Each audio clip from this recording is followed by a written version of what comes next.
Visual en nuestro canal de YouTube. Hemos invitado nuevamente a un concejal y porque las noticias se suceden, ¿sí? Y tenemos que invitar nuevamente a Fernando Cavani. ¿Por qué? Porque ustedes habrán leído, quizás no, quizás sí. Bueno, si lo leyeron, se los recuerdo. Y si no lo leyeron, se los informo que tiene media sanción en diputados la prohibición de todas las publicidades de las casas de apuestas online, ¿sí? Para plataformas, televisión, etcétera. Hay media sanción. Ahora falta que el Senado, digamos, termine el trabajo, ¿sí? Que complete el trabajo. Fernando Cavani, ¿cómo estás? ¿Cómo están? Buen día. Buen día. Gracias por venir, No, ante gracias todo. a ustedes. Bueno, es un tema que venimos ya tocando durante el año y hay un capítulo más que se agrega e importante porque primeramente se pudo tratar en el recinto y después recibió el voto de la mayoría. Sí, la verdad que muy esperanzados de que avance en el Senado, como vos explicabas, que esto que comenzó en Chivilcoy, escuchando a docentes que nos contaban que había chicos apostando en el recreo, pero también en el aula, y que rápidamente nos pusimos a charlar con jóvenes, con docentes, pero también con especialistas y a trabajar en el tema, y pudimos en Chivilcoy hacer una campaña muy fuerte con el apoyo de clubes, de escuelas, de instituciones, de que apostar no era un juego. Y luego hacer una encuesta a nivel nacional donde respondieron más de 9.000 jóvenes y eso sirvió muchísimo para darle un contexto de datos científico y poder aportar en los proyectos de ley que había en la Cámara de Diputados, en este caso el que presentó Coti como diputada nacional respecto de la prohibición de publicidades, pero la ley la media sanción que obtuvo este proyecto de ley es más amplio, digamos, hay restricciones biométricas, faciales, hay restricciones de edad, hay un montón de otras restricciones que tienen que ver con el tiempo de uso en la plataforma, con la prohibición de que tengan bonos de bienvenida, que son invitarte directamente a jugar a un pibe. Es decir, hay un montón de restricciones vinculadas al acceso, primero, y a la permanencia en estas plataformas, ¿no? Entonces, creemos que ha sido un paso muy importante, con un acompañamiento muy fuerte, salvo de los libertarios. La Libertad Avanza no votó a favor de esta media sanción, pero sí hubo mucho acompañamiento del radicalismo, de la coalición cívica, que también presentó parte del proyecto de ley, de sectores del PRO, obviamente del peronismo, claro. Pero bueno, contentos porque es un trabajo que le pusimos mucho el cuerpo, la cabeza y el corazón también, así que muy contentos. Sí, y no solamente digamos que continúa trascendiendo en lo que es la parte política, sino fundamentalmente en lo que es la parte educativa. Sí, en la parte educativa estuvimos un par de charlas en escuelas con chicos y la verdad que hay mucha demanda también en la escuela, sobre todo del mundo adulto, ¿no? De entender qué es lo que pasa. Y cuando presentamos la investigación en la Universidad de Buenos Aires, un psiquiatra que nos acompañó en la ponencia, en la mesa, él decía que es un experimento social lo de las apuestas, y es interesante esa idea porque es un problema que antes no teníamos en las infancias y en las adolescencias. No existía el problema de ludopatía en jóvenes. La ludopatía estaba directamente en las personas adultas y es un experimento social, ¿no? Digamos, hay una combinación de plataformas tecnológicas, de algoritmos, de pantallas, en donde explotan en este momento la infancia y le sacan rentabilidad a algo que es muy, muy jodido para un pibe de 12 años, de 13 años, que ya empieza a endeudarse, que le pide plata a sus amigos para jugar, para apostar, que le roba plata a la familia, que después tiene que andar pidiendo guita en un montón de otros lados más complejos, digamos, ¿no? Hay lugares donde están asociados ya el narco, donde empieza a pagar deudas de apuestas de los pibes. Digamos, hay distintas realidades complejas de Argentina en donde empieza a atravesar el tema de las apuestas a otros niveles. Con lo cual, bueno, es un tema muy complejo, como decía este psiquiatra, es un experimento social de grandes empresas internacionales que se llevan mucha guita y que tratan de hacer que es algo divertido, gracioso y saludable, cosa que es todo lo contrario, ¿no? Entonces nosotros decimos que apostarnos un juego básicamente por eso, porque hay que entender que está pensado para que pierdas plata, fundamentalmente, pero además para generarte una adicción al juego. Y es un mal llamado juego, bueno, que antes afectaba, como te decía, a adultos, que antes un adulto necesitaba 7 años de jugar compulsivamente en un bingo, en un casino, y hoy un pibe con 1 año ya tiene una adicción al juego muy fuerte y que ha perpetrado, digamos, cosas muy graves, como el suicidio en un montón de casos en Argentina y en el resto del mundo.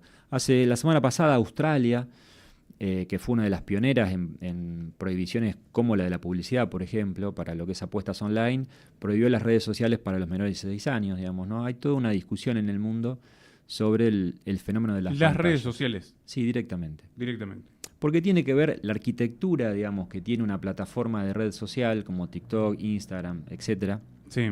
Es la misma arquitectura que tiene un tragamoneda virtual. Es la misma arquitectura, el mismo diseño que te atrapa en TikTok, es el mismo diseño que te atrapa en el tragamonedas virtual, en el casino virtual, es decir, los algoritmos son muy similares, están diseñados para eso. Y bueno, generan, digamos, ya hay estudios que hablan de cómo altera la funcionalidad cerebral de las personas, de los chicos, de un nene de 2 años, de 4, o de 6, o de 10, que ya tenga uso de teléfono, pero además redes sociales, ¿no? Todos los peligros que esconden. Yo creo que el desafío para los padres y las familias es entender que el celular no es un territorio privado del pibe, del chico, que no es una violación a la privacidad, como un papá pregunta a dónde va, qué haces, con quién fuiste o a dónde vas y con quién vas a estar y demás, y hay un interés real y digamos una supervisión de lo que hace un chico en el afuera, tiene que haber una supervisión muy fuerte de lo que se pasa en el celular. Cuando son chicos estamos hablando, Sí, ¿no? obviamente. Porque, bueno, además de las apuestas hay un montón de otros peligros ahí. Pero no solo que tengan que ver con un humano que lo estafe o que lo intente, digamos, no sé, hacer grooming o algún otro tipo de cosa más compleja, sino también cómo las plataformas no están solo, están con una plataforma que está diseñada y pensada para explotarlo en un montón de sentidos. No, obviamente. Vos sabés que ahora que lo mencionás, hubo dos cosas que me estuve observando esta semana. Primero, el tema de la publicidad, que te dicen jugá, probá, Sí. demostrá cuánto sabés. Sí, sí. ¿Sí? Te atrapan por ese lado. Estoy hablando del deporte, ¿no? Sí, sí. Del deporte. Y por otro lado, bueno, el estoy cargando fichas que aparece constantemente en las redes sociales. Sí, eso es un fenómeno muy, muy particular, digamos que son los cajeros o cajeras. Cajeras, en este mayormente caso, ¿no? son cajeras mujeres. Hay una división ahí del trabajo que se dio de hecho, digamos, la mayoría de los jóvenes que apuestan, 4 de cada 10 jóvenes en Argentina han apostado o apuestan recientemente. Y bueno, 1 de cada 5 apostadores cree que gana producto de sus conocimientos deportivos. Y esto es lo que es un poco vos decías, que está direccionado por la publicidad cuando te dicen jugá, demostrá y ganá. Sí. Primero que no estás jugando, estás apostando. Segundo que tu conocimiento no tiene nada que ver con que vos puedas ganar. Porque hay un montón de factores que alteran ese resultado, que es el propio algoritmo donde va a pagar. Es como una rifa, digamos. Vos vendés 100 números, pero lo gana uno la rifa, no lo ganan los 100. Básicamente podríamos decir que es un sistema similar. De los 100 que apuestan, no van a ganar los 100 porque la empresa se fundiría, no tendría razón de ser, no existiría.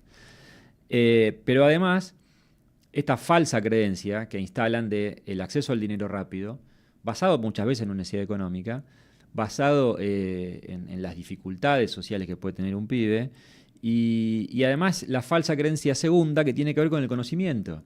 Y la verdad es que no es así, porque vos podés suponer estadísticamente que un partido X va a salir de cierta manera y no sabés cómo se levantó el jugador, si descansó, si no descansó, qué va a pasar con los... Hay un montón de factores en un partido de fútbol, Edu, que Sí, no los maneja nadie. No, por supuesto que nadie. Y que eso alteran los resultados, ¿no? Pero bueno, digamos que hay ahí algo muy, muy fuerte para...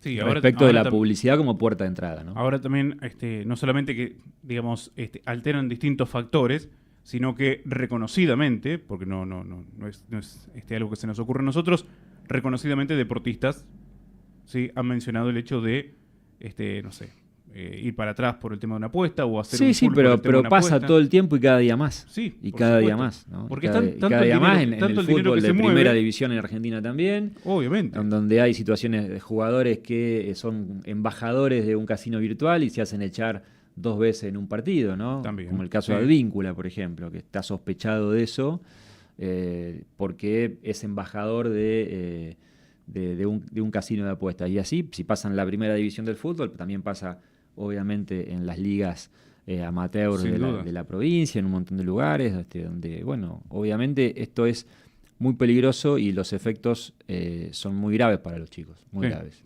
A ver, como para aportar algo más de que no es conocimiento nuestro, lo que puede llegar a pasar. Por ahí te dan como se decía en el barrio, tener el changüí, ¿no? Como para que entres, una vez que entraste, Sí, después. claro, bueno, por eso está. una de las cosas que la ley esta que tuvo media sanción habla de los bonos de bienvenida, ¿no? Que son bonos de regalo que te dan para que vos puedas apostar y meterte en el sistema, ¿no? La primera te la regalan básicamente, bueno, eh, tiene que ver con eso. Hay un diseño, una arquitectura, digamos, de negocio, pero también vinculada a los algoritmos muy fuerte y a la publicidad. Bueno, hay todo un ecosistema pensado y diseñado para que chicos que antes no tenían la preocupación de apuestas hoy la tengan. Y Claro. la verdad es que es muy grave. Yo conozco un montón de chicos, por producto del trabajo que hemos hecho en Chivilcoy, que se han endeudado y se siguen endeudando y que siguen apostando. Y entonces, digo, esto no es un trabajo que termine con la ley, esto tiene que ser un punto de partida para seguir trabajando y seguir generando conciencia en los chicos y en el mundo adulto de este problema tan grande y tan nuevo. Y son desafíos que nos propone la tecnología, ¿no? Digamos, en este sentido, la presencia de un Estado que empiece a proteger y a regular, porque si todo lo dejamos librado a que las empresas hagan lo que quieran y que cada uno es grande y se tiene que hacer cargo, bueno, después tenemos que lamentar que un pibe de 15 años se suicide, cuando se podría haber evitado. Sin dudas. Vuelvo para interiorizarnos un cachito. O sea, a ver, lo que se prohíbe es la publicidad masiva, digamos. La publicidad total Total. es un proyecto que tiene que ver similar a lo que sucedió con el tabaco. Para los que no recuerdan, hace mucho tiempo se podía hacer publicidades, no sé, la Fórmula 1 tenía autos totalmente sponsoreados por una empresa de cigarrillos y bueno, digamos, había toda una cultura, ¿no? De un cowboy que bajaba del caballo fumando, digo, toda una cuestión ahí que eso se prohibió y que generó mucha consecuencia positiva. Nosotros vamos por lo mismo, es parte del capítulo de la media sanción, que es la prohibición total de publicidad. Digamos, camisetas de fútbol no va a tener publicidad, sponsorear campeonatos deportivos de ningún tipo. No se puede hacer publicidad sobre esto en ningún lado, bajo ninguna circunstancia, básicamente. Porque la publicidad es muy fuerte, es una puerta de entrada muy grande. No sé, el otro día hay una de las empresas que tiene como, por ejemplo, al Dibu Martínez, que es un ídolo para muchos chiquititos. El Dibu es un ídolo para muchos chicos y para chiquitos también. Y lo ven diciendo que apostar no está mal, pero que si sos menor no apuestes. Sabemos que eso no es muy así. Y la verdad es que, digamos, usar figuras del Mundial para ese tipo de cosas no está bueno el mensaje que le dan a los chicos, ¿no? No es que, pero bueno, si sos menor no apuestes. La verdad es que es muy complejo. Entonces, basado en lo que hicieron otros países muy importantes como España, Australia, Gran Bretaña hizo lo mismo. Prohibieron la publicidad, algunos de manera total, otros de manera parcial, pero la publicidad es una puerta de entrada al mundo de las apuestas. La publicidad tradicional, digamos, diarios, revistas, televisión, internet, influencers, camisetas, encuentros deportivos y demás. Bien, sí, o sea, completo. Porque además Sí, estamos. sí, paquete completo. No, de verdad es que estamos minados de publicidad. Paquete completo Estamos muy y fuerte después, en bueno, todos lados. la ley tiene otros aspectos, como te decía, que es que empezar a tener un reconocimiento facial en estas compañías, Sí, importante, porque si no, en las páginas, digamos, ¿no? digamos, Donde falsear se los juega, datos y exactamente, entras a donde jugar. impida eso. Después hay todo un debate sobre las transacciones de las billeteras virtuales, si pueden estar anexadas o no, que haya límites de juego con lo que es débito y crédito, para que un pibe no se endeude de esa manera y bueno, ¿no? Todo un planteo en ese sentido muy interesante, que fueron aportes que fueron haciendo muchas instituciones vinculadas a la prevención de la ludopatía y también diferentes espacios políticos. ¿Se sabe, hay alguna fecha de posible tratamiento en Senado? No, todavía no. Todavía no hay fecha, viste que eso Sí, depende mucho de las diferentes leyes y propia dinámica del Senado. Pero bueno, confiamos en que los senadores puedan aprobarla y esta ley sea sancionada y esperemos que no sea vetada por mi ley. bueno, y tuvo un primer paso. Tuvo un primer paso, Un primer paso en diputados, muy importante. que era llegar a un consenso porque había tantos proyectos. Sí, entre calculá ellos que el de Coti. arrancamos en febrero nosotros Claro. a laburar con esto. Ya venía un trabajo legislativo de otros sectores, pero yo creo que el aporte que nosotros hicimos en general a todo el debate que había sobre las apuestas en chicos tiene que ver con aportar una investigación muy robusta de nivel federal, con representatividad en las 24 provincias, en 360 ciudades y 9.000 encuestas de jóvenes entre 15 y 29 años que le dieron datos científicos a lo que nosotros presuponíamos de que esto era un problema. Bueno, nosotros pudimos demostrar que esto era un problema, dónde estaba ese problema, cómo jugaban los chicos, cómo apostaban los chicos, dónde lo hacían, cuánto perdían, cuánto ganaban. Pudimos demostrar lo que se llama sesgo de conformidad, digamos, que tiene que ver con que los chicos reconocen que ganan más de lo que pierden, ¿no? Y pudimos demostrar y aportar todo ese volumen de datos a los especialistas que trabajaron en la ley y a los legisladores, obviamente, fue muy importante. A mí me da digo, a partir de esta investigación y de tener datos concretos, datos duros, me parece que cambió porque quizás proyectos había dando vueltas. Sí. Pero bueno, era un proyecto aislado de un legislador, de una legisladora, con, obviamente, sí, una inquietud de que se pudiera regular, de que se pudiera prohibir, etcétera, pero no más que esto. Sí, nosotros nos no faltaban vamos los a... datos respaldatorios. Acá fue al revés. El proyecto de ley, obviamente, el juego en la Argentina está prohibido para los menores. El proyecto de ley ratifica esa prohibición de los menores de 18 años en las apuestas online, pero le agrega otra serie de requisitos y de restricciones porque, obviamente, que una cosa es poner un empleado de seguridad en un casino y en un bingo para que no entre un pibe, y en un celular es imposible si no regulás y si no obligás a las compañías a tomar medidas para que eso no suceda. Básicamente es eso. Si vos y además hacerlo cumplir, Fernando, porque vos decís... Sí, claro. Esto no lo hagas, ¿sí? Y punto, y ya está. No, hay que buscar... No, hay penalidades muy fuertes y bueno, hay también que discutir un poco esto que hablabas de las cajeras y de los cajeros, que nosotros entendemos que no hay una mala intención ahí de esas personas que tienen una necesidad de un laburo o de ganar el mango de alguna manera, pero que muchas veces están generando un daño. Yo creo que eso hay que empezar a discutirlo fuertemente. Y además de, obviamente llegar a las provincias, lo que, a la semana pasada también estuvo Constanza Alonso en Esteban Echeverría, de una provincia de Buenos Aires, se llegó a un montón de lugares. Sí, hemos recorrido mucho, por esto que te decía de la contundencia de la investigación, del proyecto de ley. Yo creo que lo resumo en 3 cosas. Cuando nosotros comenzamos a trabajar esto, faltaban información y conciencia sobre el tema en el mundo adulto, faltaban datos y faltaban regulaciones. Hoy, casi un año después de trabajo, hay conciencia en el mundo adulto de que apostar en los pibes es un problemón. Hay datos, aportamos una investigación de 9.000 casos y hay regulación, hay media sanción. Entonces, en ese balance que nosotros podemos hacer es muy positivo, ¿no? Sí, y además, estimo que hoy deben tener más datos todavía. No, la investigación ya se cerró. No, la investigación se cerró, pero con todas estas sí, después hay charlas, mucho dato cualitativo. Mucho informal, Exacto. Hay mucho dato que nos van contando, esto que yo te decía hoy, de un poco de cómo a veces el mundo narco y de la droga atraviesa a los chicos que están muy endeudados. Es decir, todas esas informaciones que vas recogiendo cuando vas charlando con diferentes lugares del país y de la provincia, y te van contando cómo opera un poco esta dinámica en diferentes sectores sociales, ¿no? Pero que digamos, es transversal a cualquier clase económica y a cualquier provincia y que afecta a toda nuestra región. Lo más interesante también de que cada uno de los lugares, por lo menos la mayoría, de acuerdo a las fotos que pude observar, van jóvenes, van estudiantes. Sí, eso es un desafío, vos sabés, hablarle a los chicos sobre un problema que ellos ven, ¿no? Porque claro, no le vamos a contar nada nuevo.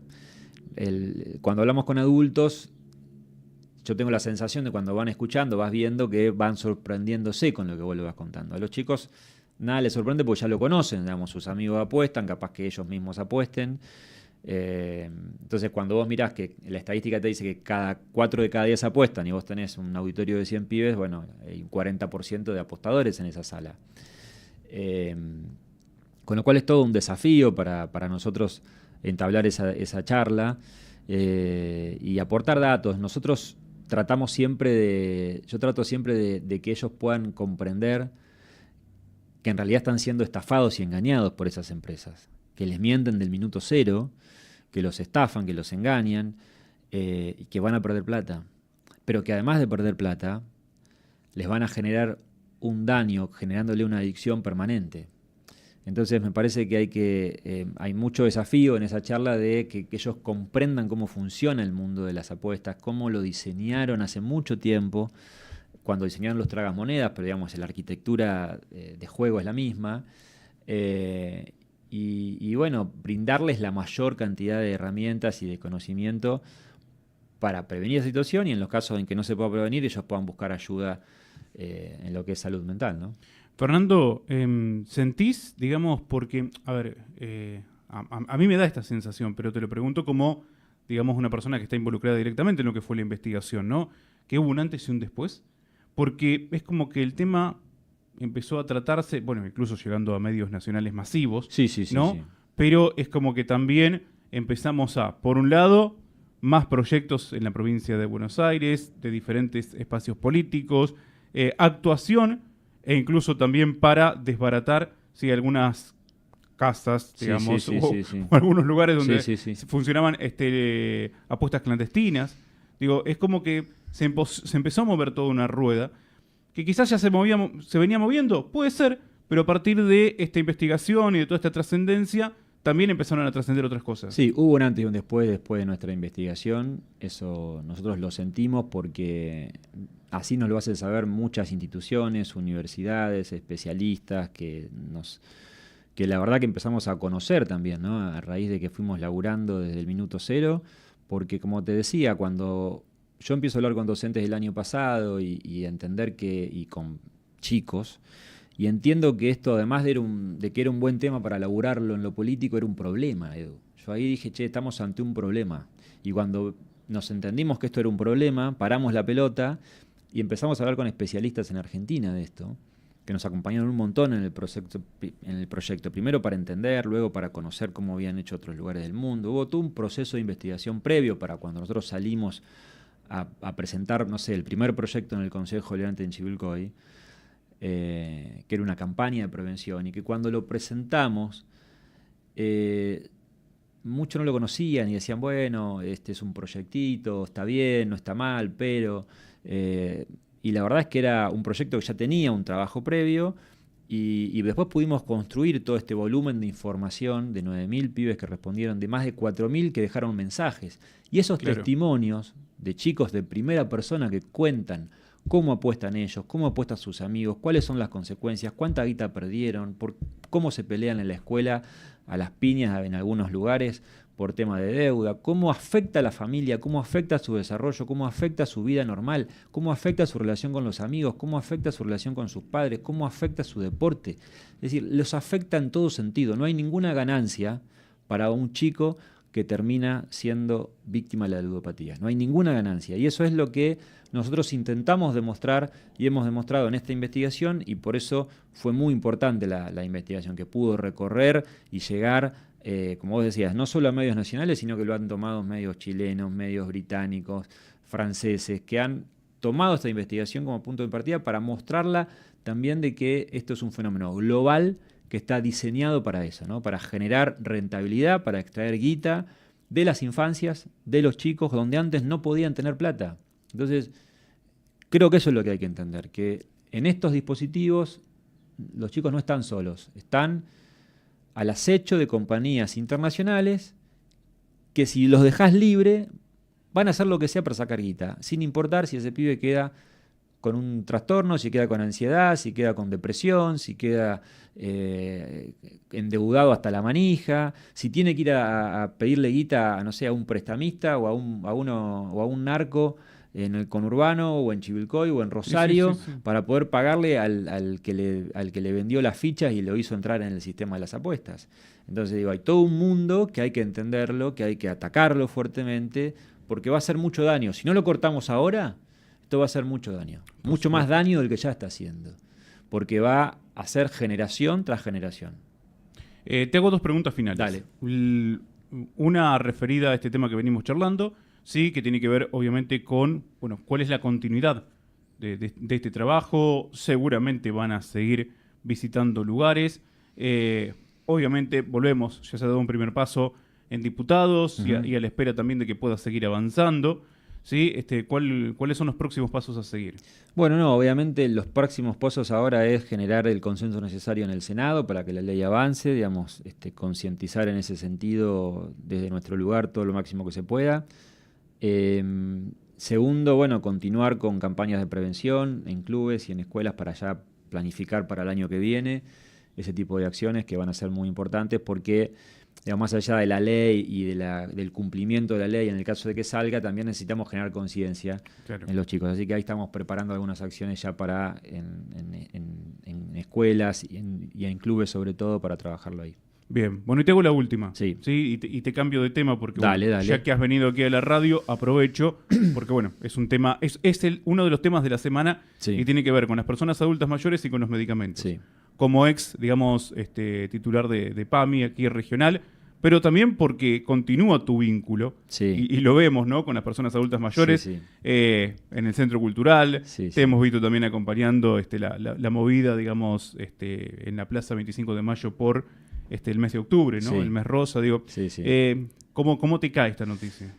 La verdad muy mal porque ves sufrir todo el tiempo a jubiladas y a jubilados que no llegan a fin de mes y que le dan un mazazo tras mazazo a este gobierno. Y eso es así, digamos, no tiene nada que ver con que yo sea un concejal del peronismo. Tiene que ver con que soy hijo de 2 jubilados que laburaron toda la vida y que también, como vos decís, producto de un proyecto que hicimos que tiene que ver con una colonia, escucho y veo a 60 jubilados 2 veces por semana de diferentes niveles económicos, pero que tienen una misma característica, que laburaron toda la vida y que cobran una jubilación promedio de 250.000 pesos y que gastan más de 100.000 pesos por mes en medicamentos. Y viene un gobierno que viene con un objetivo muy claro, que dice que va a eliminar a la casta, y los jubilados con este gobierno perdieron más de 27 puntos de sus ingresos, y con este nuevo mazazo que tienen, van a transformar a las farmacias en el muro de los lamentos de los jubilados. Digamos, son los más afectados por las decisiones de Milei, y la verdad es que no saben más qué hacer, porque digamos, es desesperante. Escucharlos es desesperante, porque tienen una serie de gastos fijos entre pagar la luz, el gas, comer. La comida sale cara, por más que Sí. la inflación haya bajado, la comida todavía, los gastos fijos representan mucho en el haber jubilatorio, que es de 250.000 pesos promedio, 280, 290 en algunos casos. Tienen gastos fijos enormes y tenían los medicamentos gratuitos y hoy se los sacan los medicamentos gratuitos. Y la variable de corte que ponen en los medicamentos gratuitos es un haber jubilatorio y medio. Y no puede tener una pensión, es decir, afecta a la gran mayoría de los jubilados y jubiladas de Argentina que laburaron toda la vida y que ahora lo que van a ver, digamos, esto lo que hace es disminuir su jubilación, porque van a tener que sacar plata de su jubilación para comprar medicamentos. Y vuelve a suceder algo que ya había sucedido, es que haya jubilados que tengan que optar entre comer o comprar medicamentos. Y la verdad es que es angustiante, es agobiante, es inadmisible lo que hacen, porque tan creativos que son, ¿por qué no, digamos, ahorran plata de otro lado? Porque digo, qué sé yo, no sé, a los jueces no pagan ganancias, ¿por qué no son más creativos con los fuertes? Estos son fuertes con los débiles y débiles con los poderosos, literalmente. Porque a lo único que le van sacando, no le aumentan las jubilaciones. Vetaron una ley que les aumentaba 15.000, 16.000 pesos. Nada. Tienen una jubilación a niveles históricos de la más baja, que es miserable la jubilación que reciben. Y la verdad es que cuando vos analizás y te metés en una casa donde hay jubilados y ves y escuchás, no es que, bueno, están en contra, ¿viste? Y la verdad que la exageran. No hay ninguna exageración, es la realidad. Y los medicamentos y los cuestan caros. medicamentos aumentaron en el año casi un 400% en Argentina. En la Argentina de Milei aumentaron un 400% los laboratorios de los medicamentos. Entonces vos decís, che, ¿qué onda? O sea, querés matar sí. jubilados, ¿viste? Porque no le encuentro otra idea, digamos, de no entender. Ayer había un legislador de La Libertad Avanza que decía, ningún jubilado se va a morir, no creo que se mueran. La verdad que hablan con un desconocimiento de la vida diaria, de gente que evidentemente está en otro nivel, pero ni siquiera interactúa con un jubilado para ver cómo vive ese jubilado, para ver qué le pasa. Y la verdad es que y de La Libertad Avanza ninguno pone la cara, ¿viste? Nadie dice nada. se hacen los boludos. Entonces, yo creo que es muy desesperante. Es muy desesperante porque vos, ya te digo, tienen niveles de gasto fijo enormes, la comida es carísima y encima tienen que pagar medicamentos al 100%, más, o sea, no al 100%, les cubre PAMI el 40% en algunos casos, el 80% en muy poquitos. Y la verdad es que ellos pagan una obra social que ya les había demostrado que se podía tener superávit, como PAMI en la gestión anterior cerró el año con superávit, teniendo política de medicamentos gratuitos. Pero además tienen que ser creativos y tienen que ahorrar plata, tienen que ser creativos con otras cosas, que seguramente las hay, pero siempre ajustan para abajo. Siempre ajustan para abajo, no tienen otra idea, no son creativos. Siempre, ya lo vimos 1000 veces en Argentina, ajustan para abajo para ver si sucede algo. La verdad es que es muy angustiante ver cómo la pasan hoy los jubilados. Como te decía, hoy la farmacia es el muro de los lamentos. Sí. Además, bueno, hemos comprobado lo que cuesta un medicamento, o, digamos, con la cobertura de PAMI, sin la cobertura de PAMI. No, pero además, ¿Sí? yo voy a la farmacia y veo jubiladas y jubilados en Chivilcoy que desechan medicamentos. No me lo llevo. Claro, Y está afectando la salud. por... Claro, tienen que elegir porque no pueden llevar todo lo que tienen que, las pastillas que tienen que tomar para tener una mejor vida, una mejor calidad de vida, una mejor salud, porque si no, no llegan para comer. Sencillo como eso. Ni te digo el jubilado que alquila, que también es otro problema. Sí. Entonces tiene que alquilar, pagar la luz, el gas, comer y comprar medicamentos. Todo con, ponele 300.000 pesos. Ni Copperfield, no se puede. Complicado. Fernando, muchas gracias por venir. Gracias a vos, como siempre. Y bueno, obviamente ya te vamos a volver a invitar también como para hacer un balance del año, pero vamos a esperar un poquito porque todavía el año sigue. Falta. Todavía el año sigue. Fernando Cavani con nosotros, concejal de Unión por la Patria aquí en la mañana del centro. Hacemos una tanda y ya regresamos.